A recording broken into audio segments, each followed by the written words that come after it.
अस्सलाम वालेकुम। दिन भर की ताज़ा खबरों और जायज़ों के साथ मैं हूं जन्नत जमशेद और मैं हूं ज़ीशान बशीर। नाज़रीन, आम इंतखाबात 2024 के लिए सियासी जमातों में इत्तेहाद का सिलसिला जारी है। मुस्लिम लीग नून और MQM के दरमियान मामलात किसी हद तक तय पा गए हैं। खुसूसन NA 242 की अगर बात की जाए तो वहाँ पर इस हवाले से मुज़ाकरात हुए और अब देखना ये है कि उस पर क्या पेशरफ्त होती है। आपको बताएं कि बानी PTI और उनके एहलिया बुशरा बीबी पर तोशाखाना केस में फर्द जुर्म आयद कर दी गई है। रावलपिंडी के अडियाला जेल में बानी PTI के खिलाफ तोशाखाना केस की समाअत हुई, जिसमें अदालत ने बानी PTI और उनके एहलिया बुशरा बीबी पर फर्द जुर्म आयद कर दी। अदालत ने बुशरा बीबी को 190 मिलियन पाउंड रेफरेंस की नकूल भी फराहम कर दी हैं।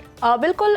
जबकि दूसरी जानिब नैब ने नवाज शरीफ और उनके अहल खाना के खिलाफ शरीफ ट्रस्ट केस में तहकीकात बंद कर दी हैं। नैब की जानिब से अपनी वेबसाइट पर जारी करदा ऐलान के मुताबिक 1 जनवरी 2024 को होने वाली ब्यूरो की एग्जीक्यूटिव बोर्ड मीटिंग के फैसले के बाद नवाज शरीफ और उनकी फैमिली के अरकान के खिलाफ शरीफ ट्रस्ट केस में तहकीकात को बंद कर दिया गया है।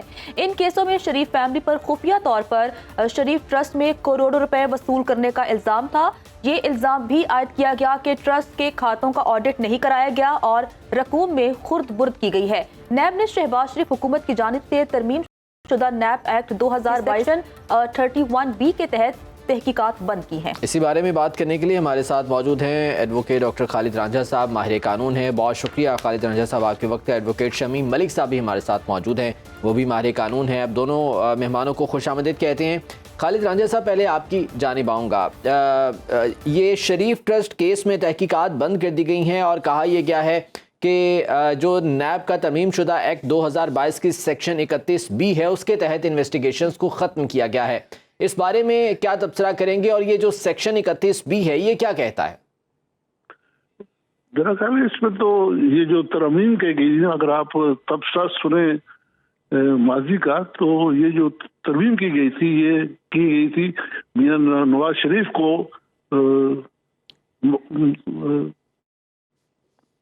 ये बावर कराना कि वो उनका नाम साफ हो गया और अब वो इलेक्शन लड़ सकते हैं। जी। अच्छा, डॉक्टर खालिद रांझा साहब, मियां मोहम्मद नवाज शरीफ के हवाले से तो उन्हें तमाम तर रिलीफ मिल रहा है। अगर हम बानी पाकिस्तान तहरीक इंसाफ की बात करें तो उनकी मुश्किलात में इजाफा होता जा रहा है। साइफर केस में उन्हें जमानत मिली तो किसी और केस में दोबारा से उन्हें गिरफ्तार कर लिया और आज ही की खबर है कि GHQ हमला केस में भी गिरफ्तारी डाल दी गई है। तो अगर हम बानी चेयरमैन पाकिस्तान तहरीक इंसाफ की बात करें तो क्या आगे आने वाले दिनों में उन्हें किसी किस्म का रिलीफ मिल सकता है अगर उनके केसेस का जायजा लिया जाए तो? अगर तहरीक जो है मियां नवाज शरीफ की जो दी है, लीनियंसी दी है, अगर उसको चैलेंज कर दे तो फिर मैं समझता हूँ कि शायद वो इस बात पे बावर करे अपने आप को कि हम इसको जो पॉइंट्स मिले हैं मियां नवाज शरीफ को वो मिलेंगे कप्तान साहब को भी। ठीक है। लेवल प्लेइंग फील्ड के हवाले से बहुत ज़्यादा बातें हो रही हैं, लेकिन उस हवाले से इलेक्शन कमीशन ने भी अपना बयान जो है वो अदालत में जमा करवा दिया है और बाकायदा तौर पर अब इस हवाले से अदालत में भी डिस्कशन हुई है। उसको आप किस तरह से देखते हैं? मैं समझता हूँ कि ये जो तमाम कार्रवाई है, ये इनका जो रद्दअमल आया है उससे शायद आगाही पहले नहीं थी। और एक तो ये सोच थी कि मुमकिन है मियां नवाज शरीफ को फंसाया गया और इसमें आ गए हैं। एक थी कि नहीं मियां नवाज शरीफ को डॉज किया गया। एक था नहीं मियां नवाज शरीफ को हम बकायदा एक और टर्म देंगे। तो ये जो गुफ्तगू है ये अपनी जगह पे, लेकिन अल्टीमेटली फैसला तो वही हो ना जो अदालत ने करना है। जी। अच्छा सर, ज़रा बल्ले के निशान के हवाले से भी बात कर लेते हैं कि पेशावर हाई कोर्ट में डिवीजन बेंच ने समाअत की और कल सुप्रीम कोर्ट में भी अहम समाअत होने जा रही है। तो इस पर आप क्या तबसरा करेंगे? क्या पाकिस्तान तहरीक इंसाफ को बल्ले का निशान वापस मिल जाएगा? मैं समझता हूँ कि बल्ले का निशान मिल जाए तहरीक इंसाफ को तो they'll get a tremendous advantage over everybody else in electoral process. ठीक है।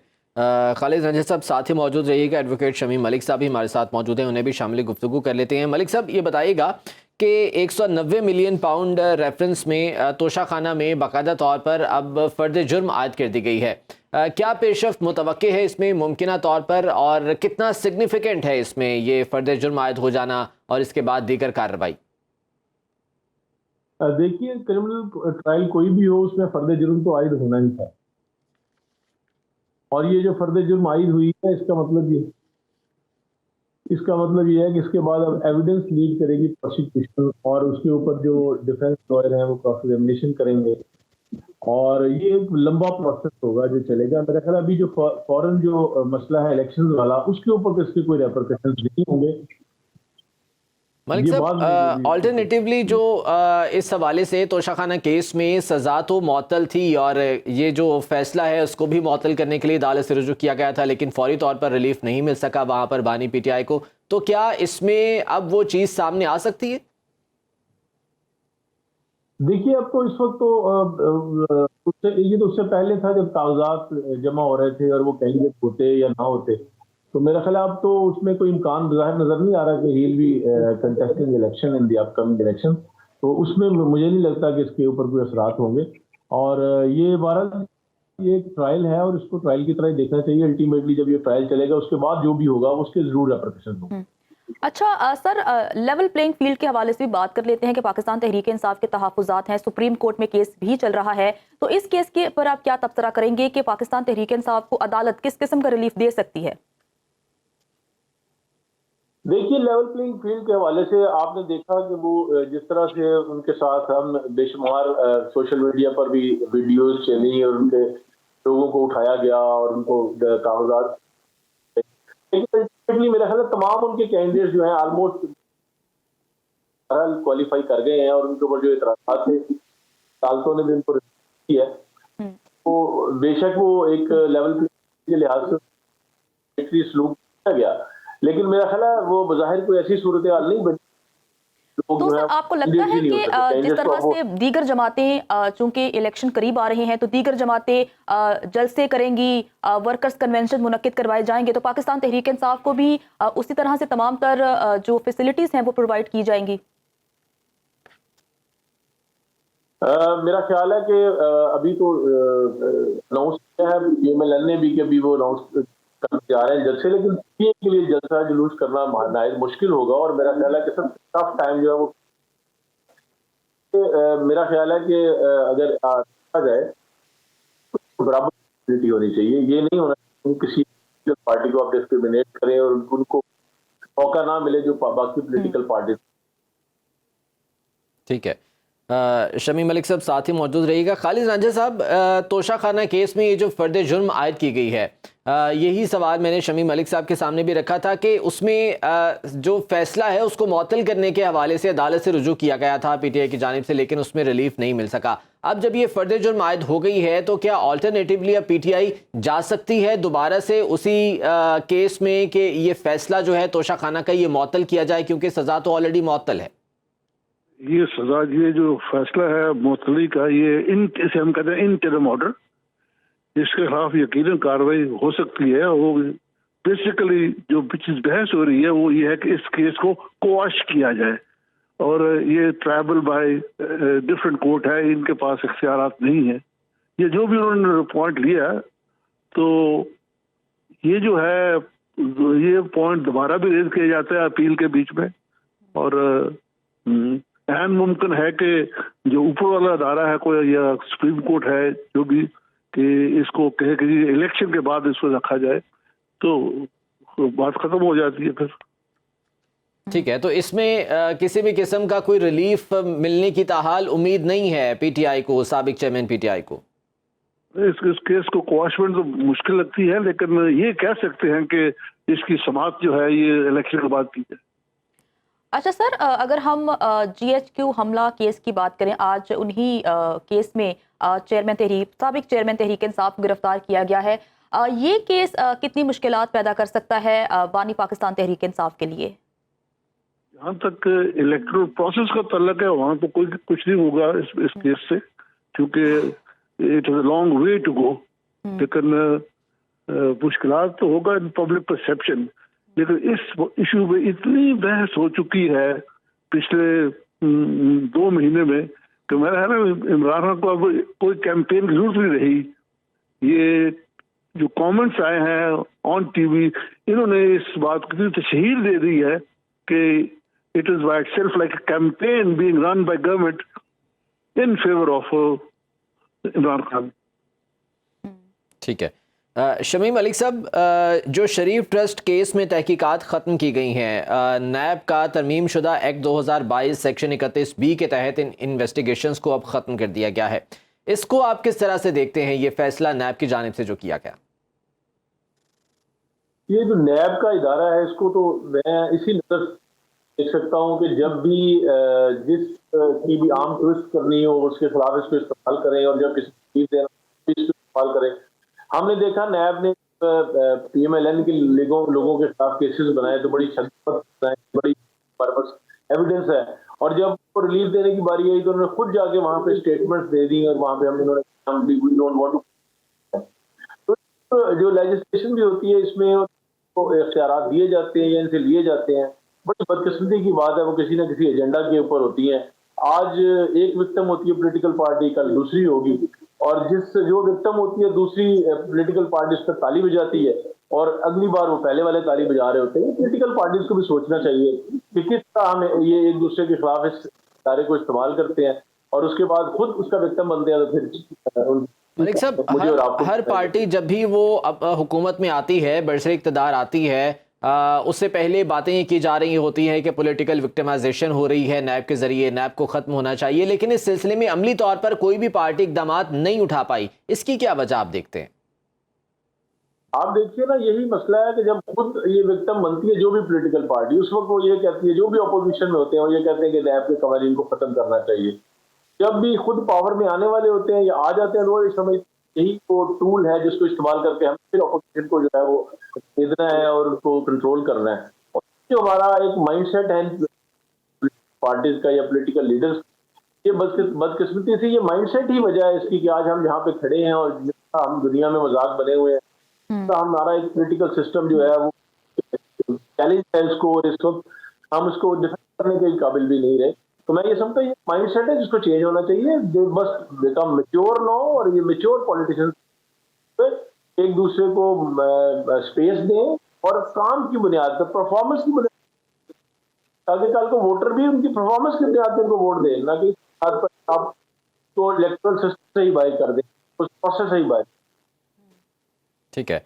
खालिद रांझा साहब, आप क्या कहेंगे इस बारे में? नैब को जिस तरह से इस्तेमाल किया जाता है, पॉलिटिकल विक्टिमाइजेशन के बाद में इल्ज़ामात भी आयद किए जाते हैं, क्या नैब वाकई इस सिलसिले में इस्तेमाल होती है? नैब कानून के बारे में जो खदशात हैं वो दुरुस्त हैं? जहाँ तक इसका तल्लुक है नैब का, हम जब कहते हैं कानून शफाफ है, तो उसकी बेसिक रिक्वायरमेंट ये है कि तमाम लोग जो एक जुर्म में इकट्ठा करते हैं उन सब की ट्रायल कच्ची होनी चाहिए। लेकिन नैब ने अनफॉर्चुनेटली एक बंदे को उठा लेते हैं, बाकी 25 को छोड़ देते हैं, और इसमें जेन्युइननेस पैदा नहीं होती, ना इसमें ट्रूथ नजर आता है, और therefore it has the message of मेलाफाइटिस।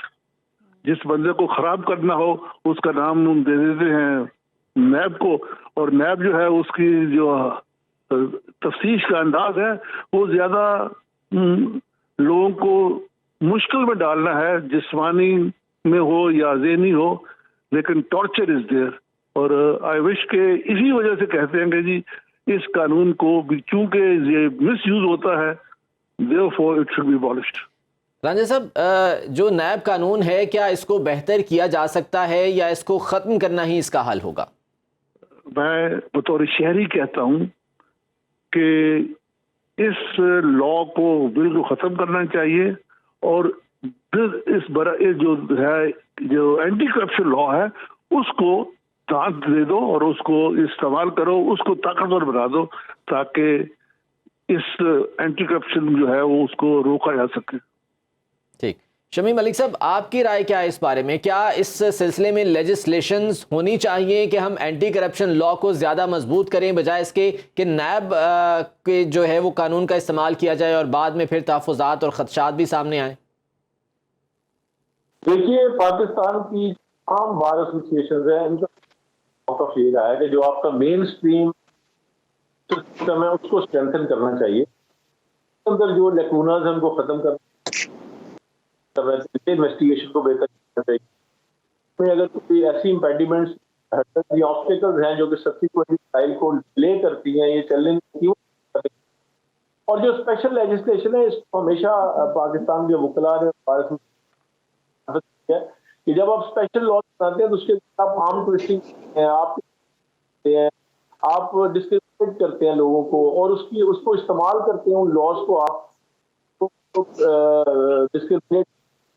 तो मैं बिल्कुल इस बात से एग्री करता हूँ कि लॉ है जिस तरह जो कि एंटी करप्शन लॉ है, इनको बेहतर करना चाहिए और इनके प्रोसेस बेहतर करना चाहिए, इन्वेस्टिगेशन को बेहतर करना चाहिए और उसके अंदर जो भी रुकावटें हैं वो दूर करके उसको कानून की शक्ल में होना चाहिए। और ये नैब लॉ जो है, ये जो कि अनी डिस्क्रिमिनेशन के लिए गया है, जो कि हमेशा ही डिस्क्रिमिनेट है, ये इसको बिल्कुल खत्म होना चाहिए। ठीक है, नैब कानून को ख़त्म होना चाहिए क्योंकि तासुर यही है कि नैब इंतकामी कार्रवाइयों के खिलाफ जो है वो इस्तेमाल होती है। हमारे साथ एडवोकेट डॉक्टर खालिद रांझा साहब और एडवोकेट शमी मलिक साहब मौजूद थे। आप दोनों मेहमानों का शुक्रिया। आगे बढ़ते हैं और अब बात कर लेते हैं आम इंतखाबात की तैयारियों के हवाले से कि सियासी जमातों के दरमियान मुफाहमत, इत्तिहाद और सीट एडजस्टमेंट के लिए वक्त जो है वो करीब आ पहुंचा है।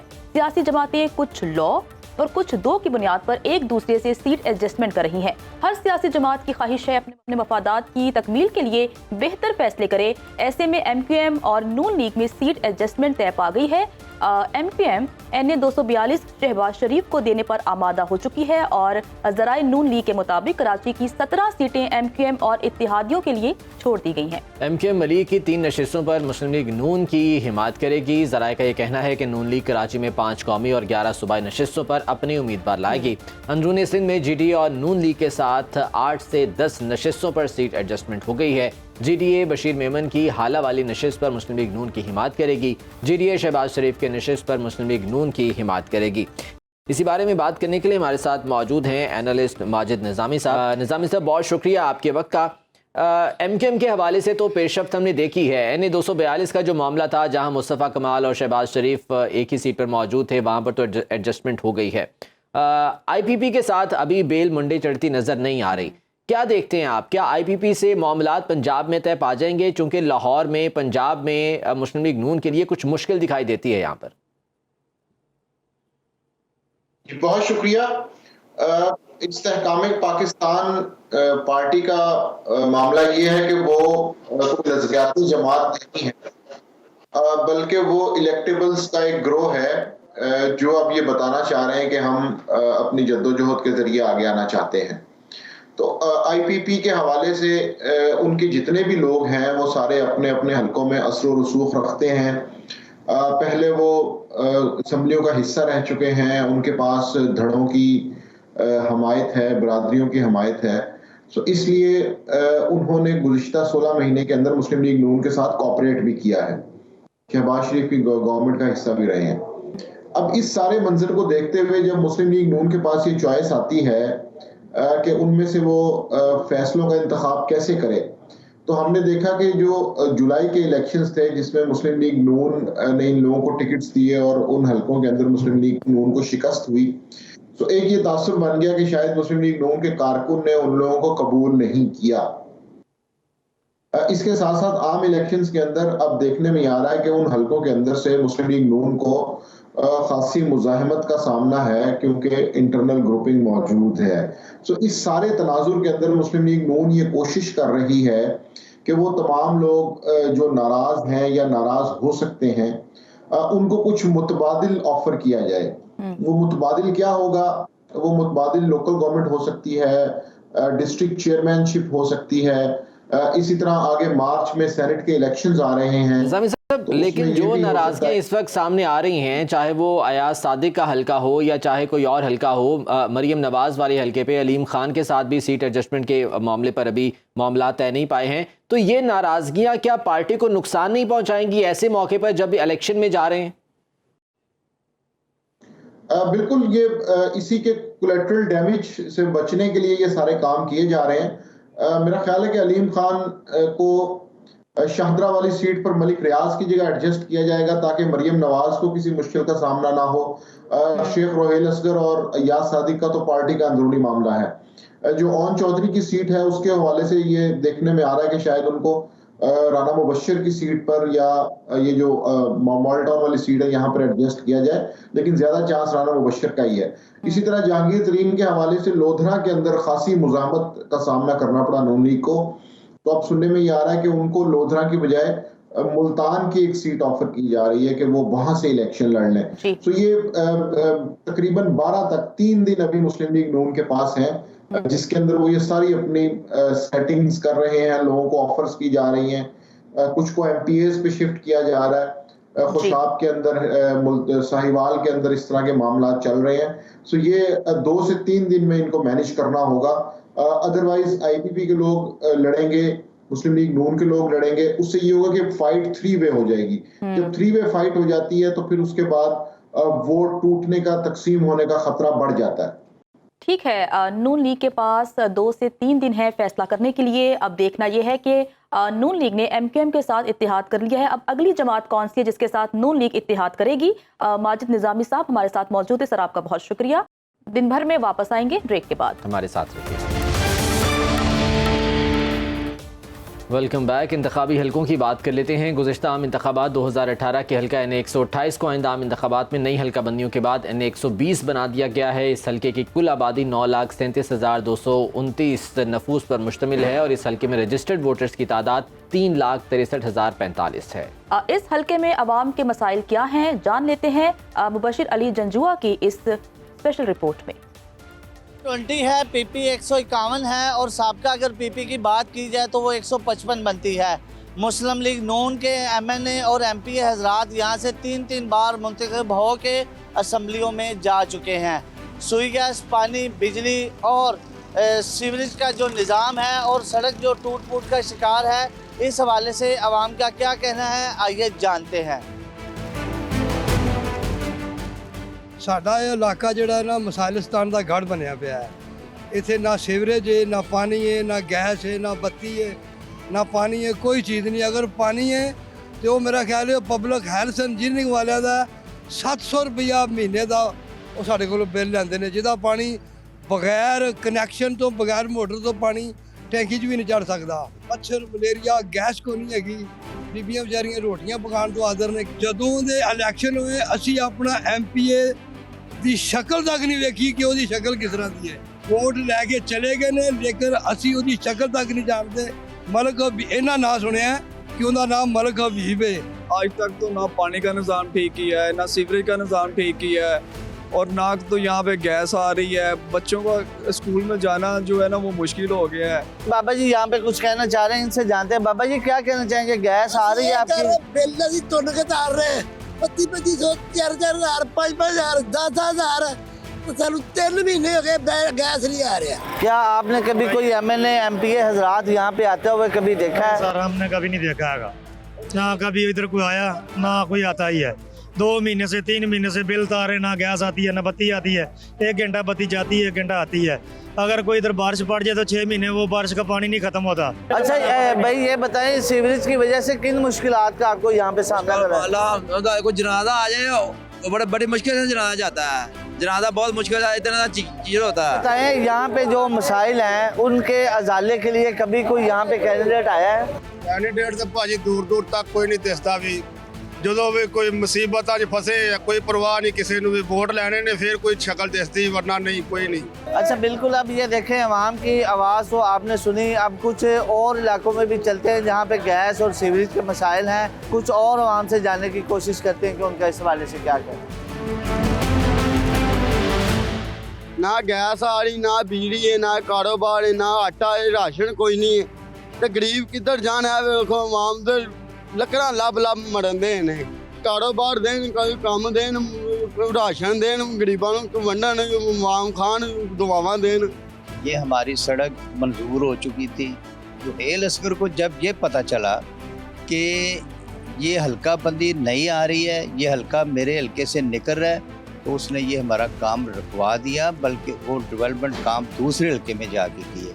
यानी इस हल्के की ये बदकिस्मती है, इस हल्के के मसाइल इतने हैं कि यहाँ पे काम करने की बजाय ये काम यहाँ पर लोग ये रोकते हैं। मेरी ये दरख्वास्त है वज़ीर आला पंजाब से कि आप इस इलाके में एक नज़र मारें। खुदारा ये लोग आप देखें कि हैवानों की ज़िंदगी गुजार रहे हैं। ना यहाँ पीने का पानी है, ना यहाँ पर सेहत के लिए कोई अस्पताल है, ना यहाँ पर कोई तालीम के लिए कॉलेज है। लड़कियों का कॉलेज तक यहाँ इस एरिए में नहीं। ये देहात 20-25 देहात हैं बॉर्डर तक, तो इस एरिए में एक भी कॉलेज नहीं है। इस इलाके की माएँ बहनें गलियों में धक्के खा रही हैं गैस के लिए, और रोना धोना उनका कुछ सुनने वाला नहीं है।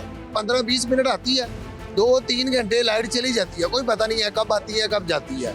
और बहुत ज़्यादा निज़ाम दरम भरम हुआ हुआ। कारोबार का तो बिल्कुल ही पहले ही ऐसे था, अब तो बहुत ज़्यादा ही हुआ हुआ ऐसे। लाइट 1 घंटा आती है, 1 घंटा जाती है, बिजली मिल ही नहीं रही है। हमें समझ ही नहीं आ रही, लाइट पूरी नहीं हो रही है, क्या वजह है? कारोबार ख़राब हुआ पड़ा है।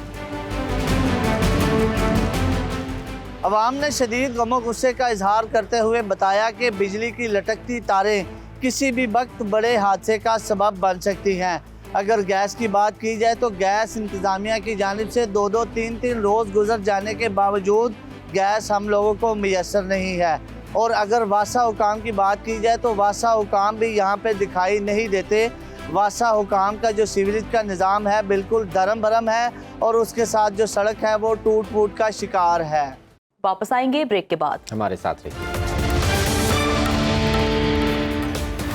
वेलकम बैक नाज़रीन। गुज़िश्ता रोज़ 2 अफसोसनाक वाक़यात शहर लाहौर में पेश आए। एक तो वाक़या था डिफेंस बी का, जहां पर कॉफ़ी शॉप की बालाई मंजिल से लड़की ने कूदकर खुदकुशी की कोशिश की और उसे तशवीशनाक हालत में अस्पताल मुंतकिल किया गया। जबकि दूसरा वाक़या रिश्ते से इनकार पर 2 मोटरसाइकिल सवारों ने खातून स्कूल टीचर पर तेज़ाब फेंक दिया था। तेज़ाब गर्दी का ये अफसोसनाक वाक़या शाहदरा टाउन में पेश आया था। इसी तमाम तर मामले पर बात करने के लिए हमारे साथ मौजूद हैं माहिर कानून बैरिस्टर वकास अब्रेज साहब, और उनके साथ हमें ज्वाइन किया है समाजी कारकुन नायाब गौहर साहिबा ने। आप दोनों मेहमानों का बहुत शुक्रिया। सबसे पहले नायाब, मैं आपकी तरफ आऊँगी और तेज़ाब गर्दी की बात करूँगी। जो अफसोसनाक वाक़या पेश आया है, खातून के चेहरे पर तेज़ाब फेंक दिया गया है, और इस तरह का ये पहला वाक़या नहीं है, इस तरह के बहुत से वाक़यात होते रहे हैं। क्या अभी भी कवानीन इतने मजबूत नहीं है कि तेज़ाब गर्दी का सद्देबाप नहीं हो सका?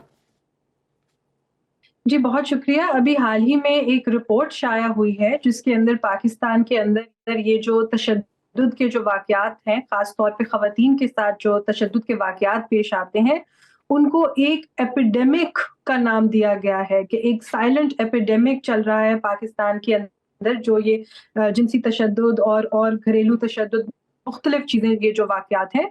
तो मैं ये समझती हूँ कि बहुत हमें एक इमरजेंसी की सूरत में इन चीज़ों को देखने की ज़रूरत है।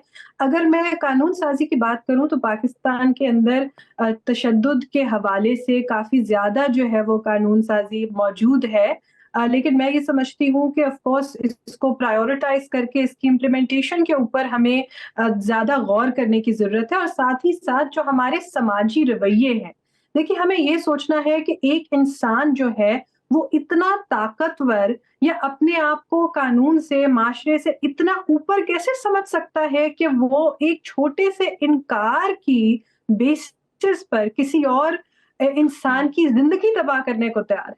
तो हमें ये भी देखने की जरूरत है कि माशरे में ये जो अनासिर हैं, ये जो इंतहा पसंद अनासिर हैं, ये जो तशद्दुद से भरे हुए अनासिर हैं, हमें बाकायदगी से मल्टीपल स्टेक होल्डर्स के साथ, जिसमें मीडिया भी मौजूद है और भी सियासी जमातें हैं, हुकूमत है, कानून साजी करने की जो सारी इंस्टीट्यूशंस हैं, सबको मिल के हमें ये जो माशरे में ये एक बीमारी है, इसका खात्मा करना है। ठीक, बैरिस्टर साहब ये बताइएगा कि ये जो डोमेस्टिक वायलेंस है या जो तेज़ाब गर्दी के वाक़यात हैं, इस बेशतर तो रिपोर्ट ही नहीं होते, और जहाँ पर रिपोर्ट हो जाते हैं वहाँ पर अगर कानूनी कार्रवाई होती भी है तो वो बराए नाम होती है, बाद में दोबारा से ये बाहर आ जाते हैं और कोई सज़ा नहीं। क्या हमारे कानून में सुकम मौजूद है जिसका फ़ायदा उठाया जाता है, या उसकी इम्प्लीमेंटेशन ही सही नहीं है? जीशान, सबसे पहले जाबराना सफा करना और बागियाना इक़दाम की जितनी भी मजम्मत की जाए वो कम, और मजम्मत के साथ मेरे ख्याल में कानूनी तौर पर, आइनी तौर पर इसकी जितनी भी मुरम्मत की जाए वो भी कम है। मैं ये समझता हूँ जो आपने इम्प्लीमेंटेशन की बात की, मैं नयाब की एक बात से बिल्कुल एग्री करूंगा कि पाकिस्तान में इस हवाले से बहुत ज़्यादा कानून साजी की गई, बल्कि पौने 200 साल पहले जो प्री पार्टीशन लॉ है पाकिस्तान पिनल कोड, उसका सेक्शन 336B है, जिसमें कोई भी शख्स जो है वो तेजाब गर्दी करता है किसी खतून के साथ, किसी मर्द के साथ, तो उसकी इम्प्रिजमेंट फॉर लाइफ तक की पनिशमेंट नसीहत और न्यूमरेट की गई है, और मिनिमम जो पनिशमेंट है वो 14 साल है और 1 मिलियन तक का फाइन भी है। ये लॉ अपग्रेडेड भी किया गया। फिर उसके बाद 2014 के अंदर जो नेशनल असेंबली ऑफ पाकिस्तान ने जो एस्टेट और बर्न के हवाले से लॉ भी जो इंट्रोड्यूस करवाया, उसके अंदर इन्वेस्टिगेशन का प्रोसेस भी बेहतर करने की बातें की गई, विटनेसेस को प्रोटेक्शन देने की भी बातें की गई, लेकिन वो तमाम बातें थी जो पानी के बुलबुलों की तरह साबित हुई या हवा के गुब्बारों की तरह की आग चमकते हुए। इनकी इम्प्लीमेंटेशन एनफोर्समेंट को हम कहीं पे भी बदकिस्मती से अपने माशरे में नहीं दे सके। आप डोमेस्टिक वायलेंस की बात करें, घरेलू तशद्दुद के इस तरह के केसेस की, तो गुज़िश्ता 5 सालों में आधी दर्जन के करीब मजीद कवानीन बनाए गए हैं ताकि इन लोगों के साथ आहनी हाथों से नंबरजमा हुआ जाए। लेकिन मैं ये समझता हूँ ये वो कागज़ के फूल हैं जिनसे आज तक कभी खुशबू नहीं आई। क्यों? आप जितने मर्जी कवानीन बना दें, कवानीन पे कवानीन या पलंदे बना दें, लेकिन जब तक इनकी इम्प्लीमेंटेशन और इसकी इन्फोर्समेंट को सोसाइटी में यकीनी नहीं बनाएंगे, इन कवानीन का कोई फ़ायदा नहीं है। इन ब्लैक एंड वाइट हमारे पास बेशुमार कवानीन है, बल्कि मैं एक बात जरूर आपके गोशगुजार करूंगा, जो हमारा पाकिस्तान पिनल कोड है वो एक खतून के पाँव के नाखून से लेकर सर के बाल तक तमाम तरह की प्रोटेक्शन प्रोवाइड करता है। इवन के अगर आप किसी खतून की तरफ आपने बहुत अहम पॉइंट उठाया है कि कवानीन मौजूद है लेकिन उन पर इम्प्लीमेंटेशन नहीं हो पाता। नायाब, मैं आपकी तरफ आऊंगी, सवाल मैं यही करूंगी कि अगर तमाम तर कवानीन मौजूद हैं तो वो कौन से हर्डल्स हैं जो इम्प्लीमेंटेशन से रोकते हैं?